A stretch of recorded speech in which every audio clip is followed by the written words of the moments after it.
नमस्कार दोस्तों, मैं रणसिंह पवार। आप देख रहे हैं पीएम न्यूज़। इस समय हमारे साथ में पंजाबी नेता सुभाष मल्होत्रा जी, और जो कि पूर्व में भाजपा के हिसार भाजपा के अध्यक्ष भी रहे हैं। तो मल्होत्रा जी, पहले तो आज की जो परिचर्चा शुरू करें उसमें आपका स्वागत है। नमस्कार। तो क्या कहना चाहेंगे, जो पंजाबी सम्मेलन करनाल में कांग्रेस द्वारा किया गया, उसको किस नज़रिए से आप देखते हैं? हुड्डा साहब जिसमें मुख्य अतिथि थे।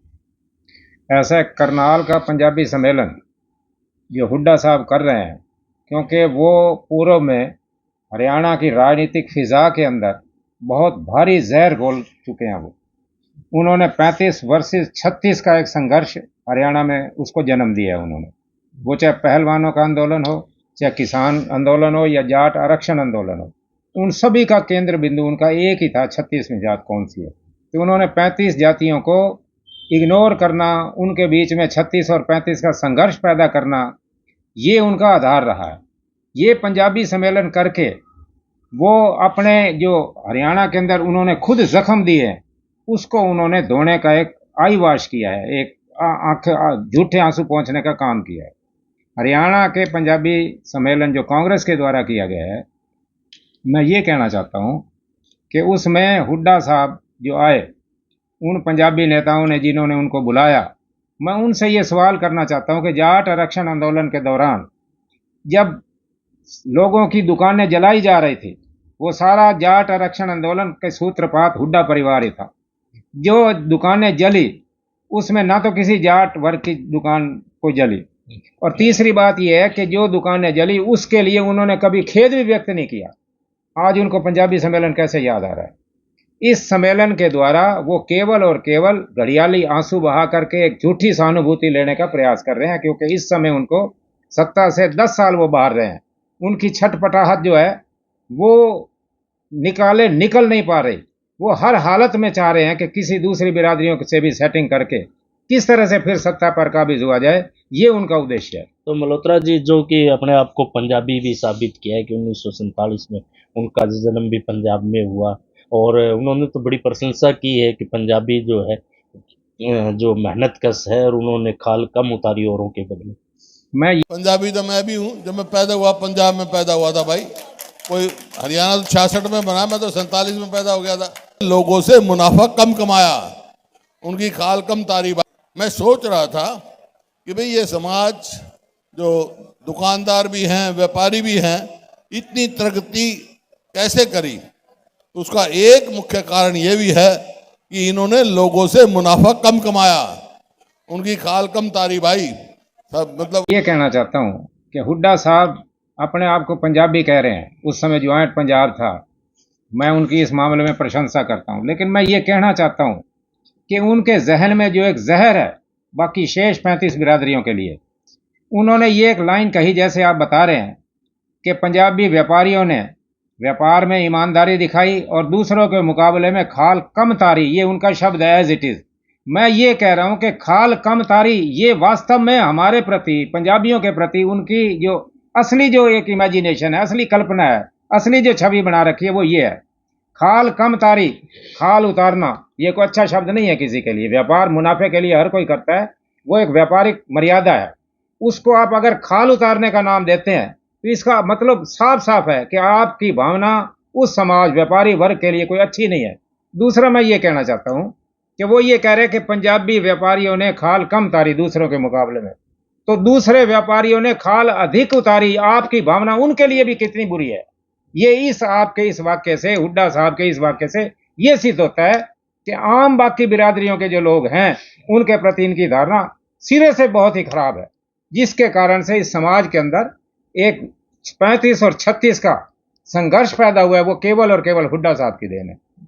हिसाब दो यात्रा जो कांग्रेस नेताओं द्वारा निकाली जा रही है, इस बारे में आपका क्या कहना है? ऐसा है, मैं हिसाब दो यात्रा में या इस पंजाबी सम्मेलन में भी जो उन्होंने कांग्रेस ने किया है करनाल के अंदर, उस सम्मेलन के अंदर भी उन्होंने ये ऐलानिया एक लाइन बोली है कि अगर हमारा राज आता है तो या तो गुंडे यहां से प्रदेश छोड़ जाएंगे या गुंडई छोड़ जाएंगे। मैं ये ऐलानिया उनके ऊपर आरोप लगाना चाहता हूं कि उनके साहबजादे दीपेंद्र हुड्डा, उन्होंने प्रदेश के लोकप्रिय चुने हुए मुख्यमंत्री मनोहर लाल खट्टर जी को यह कहा था कि बिल में बाढ़ करके ऊपर से ढक्कन बंद कर देंगे। इससे बड़ी गुंडाई का भी कोई साबित होता है क्या?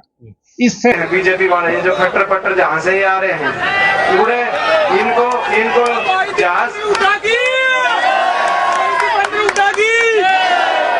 इनको जिस जहां से आए हैं, हमने नहीं पता कहां से आए हैं, बोला भाई गुजरात से आए हैं कि कहां से आए हैं, मगर जिस जगह से इनकी संस्कृति हमारी संस्कृति में दिखा होगी और ना खा सकती ना खाने लग रही, जहां से आए हैं वहीं भाई वहीं पे जाके वहीं छोड़ के आऊंगे भाई, उस बिल में बांट के आऊंगा और बिल के आगे 8 भी लगा के आऊंगे भाई,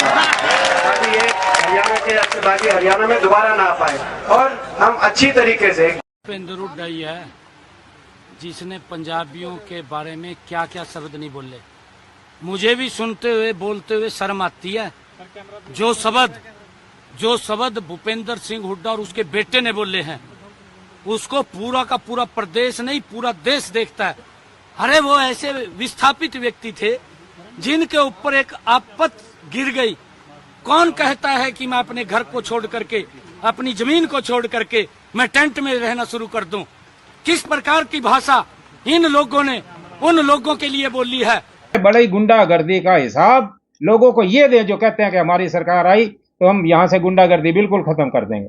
लूट खसोट, रिश्वतबाजी, पर्ची और खर्ची का नंगा नाच जो ये पिछले इनके राज इनकी टेन्योर में लोग भोग चुके हैं वो फिर से दोबारा लोगों को भोगना पड़ेगा। ये मैं आशंका इस बात की जाहिर करता हूं। दूसरी बात मैं ये कहना चाहता हूं कि जिस बाकी लोगों की जाट आरक्षण आंदोलन के दौरान दुकानें जली, मनोहर लाल खट्टर की सरकार ने उनको भरपाई दी, उनको मुआवजा दिया गया और भूपेंद्र सिंह हुड्डा ने किसी के लिए सहानुभूति तक भी व्यक्त नहीं की।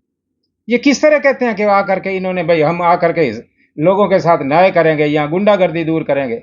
इन्होंने तो गुंडे बाहर से यूपी से मंगवा करके यहाँ के लोगों को प्रताड़ित और किया। यहाँ का भाई मनुष्य समाज का जो है उसमें इन्होंने उसको आग में घी डालने का काम किया है। तो मैं ये कहना चाहता हूं कि भूपेंद्र सिंह हुड्डा केवल और केवल एक जाति की राजनीति कर रहे हैं और बाकी जातियों को ठगने का वो काम कर रहे हैं।